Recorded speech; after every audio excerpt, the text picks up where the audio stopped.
Hi and welcome. We've now seen two ways to pull up objects from databases using Hibernate. The first way is by configuring entity objects and then doing a session.get of the entity objects, which returns the object and also the associations. The second way is by using Hibernate query language, writing queries and pulling up objects depending on our requirements. So the first object is the most basic way where you have limited control and you need to specify the object or the entity that you need to extract. And the second way has a slightly more, it gives you slightly more control in that you can specify where clauses, you can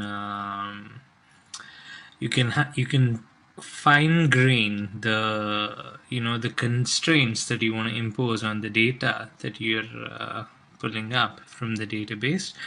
So the second way is the Hibernate query language. So now we're going to look at the third way to extract data from the database using Hibernate. And I'll tell you some of the problems of using Hibernate query language and how this third way addresses those problems. We'll look at the first problem. See, we've seen the named query in our previous tutorial. So let's remove the name native query.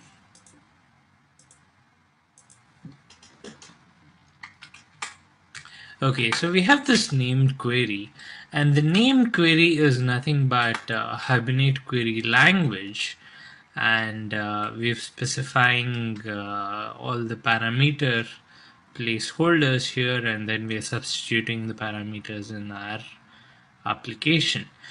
Now, generally, not only this named query, even if you're using simple HQL and running the directly, HQL after a point is not very different from SQL.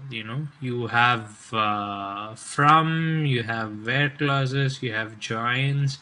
So all these are very similar to SQL, and in a real life scenario, a real life application, most of the times you'll have a complex query, whether it's SQL or HQL. The query is going to be fairly complex, and as the query grows, it becomes bigger and bigger and becomes tougher to maintain. So you want to make changes. You'll end up with a query that goes for 15-20 lines, and making a change involves finding out exactly where it is that you want to modify, or then making a modification there. You need to make sure you're taking care of all the parentheses. You'll have a whole lot of parentheses, query inside a query, and all that stuff. So anybody who has actually gone through the pain of changing an existing huge query will understand what I'm trying to say here. So yeah, the basic point is that even though we are using HQL, which deals with objects rather than tables and all that, that's all fine. But the point is that essentially it is still a query language that follows the same format as SQL. And you have to, first of all, know SQL in order to make the changes. And secondly, as the parameters and the constraints grow, the query is going to grow and become big, and it becomes hard to maintain. And this is a problem that we're going to address by looking at a different way in which we can pull up data in Hibernate, and this is by using a criteria API. That's something that we're going to look at in this tutorial. So what does a criteria API look like? So here we have the session.getQuery, and we are specifying the query HQL directly or we can specify the query here in the core.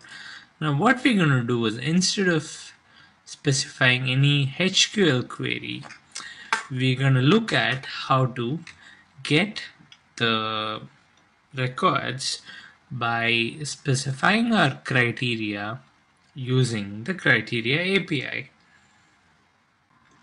So instead of the query object, I will create a criteria object.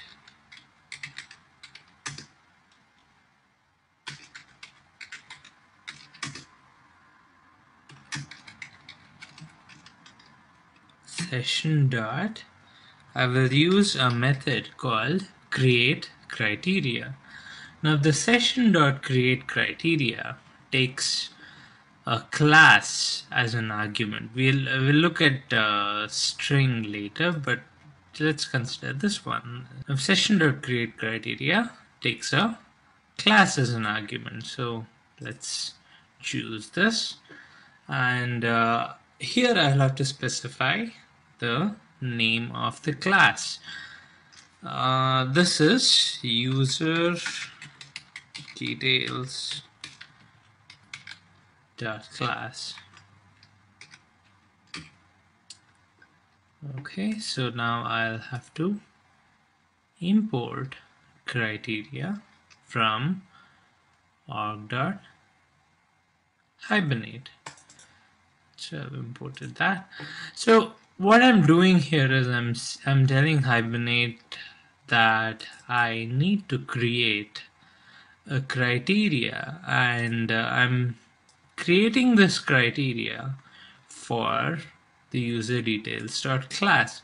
A criteria is more like a where clause. We are specifying what is the criteria that you need to be fulfilled for the data that you are interested in. So I can specify conditions here, and that we'll look at that in a minute. But here what we are saying is that all the conditions that I'm going to apply subsequently will apply for user details, so it knows what table it needs to apply the where clause to. So now that I've specified that I'm interested in the user details, now I need to say what particular records I'm interested in. So what I do is I do a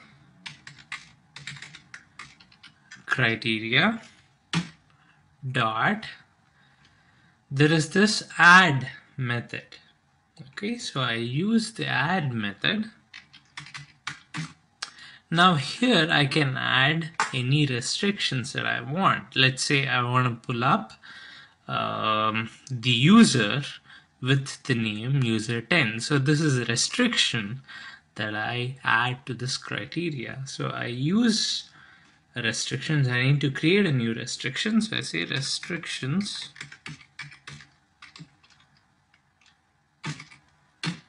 dot eq. So what I'm saying is I'm creating a equal restriction. So I want to say this is equal to something. So I'll just say user name, because I need to give this inside a string.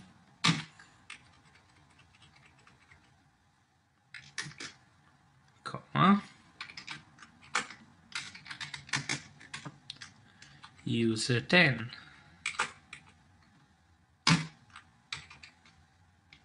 Okay, now I need to import restrictions as well. Okay, now that I've created this restriction, all I need to do is, instead of using a query.list, I use criteria.list. Criteria also has a list method, and it's gonna return the list of users. So yeah, let's have a look at this one more time. What I'm doing here is I'm creating a criteria object. A criteria object is kind of like a where clause where you say these are the restrictions that I need to impose. Now the criteria object needs to know for which table or which entity you're imposing the restrictions. So that's the first thing that you mention. The first thing you mention is what object or what list of objects you're looking at. Right now we are looking at the user details object, so I mentioned the class here in my create criteria. Now that I've established what entity I'm looking at, now I need to set the criteria for that entity. I need to say get me only these records. If you want all the records, you can skip this step, which is to add the restrictions. But if you need only a particular subset of records, then you need to add restrictions. And the way to add restrictions is by using criteria.add. In my criteria.add, I can add any restriction that I want. In this example, I'm adding a restriction of equals. I want a restriction where one of the column names or one of the properties equals a value that I'm specifying. So I want username to be equal to user10. So here you have a lot of other restrictions. You have greater than, less than, and all that. We're going to look at that later. But in this example, I'm looking at an equals restriction.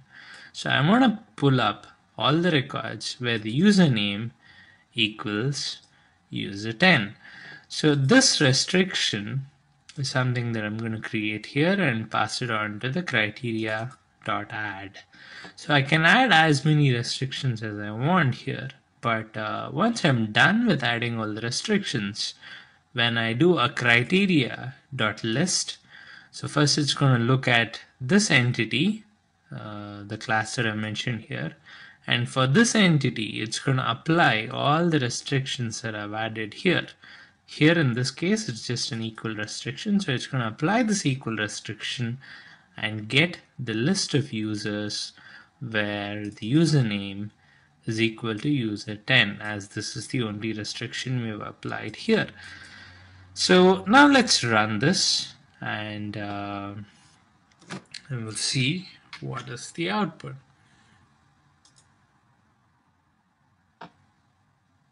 There you go, it's returned user10 because this is the only record in this list of entities that satisfies this criteria restriction.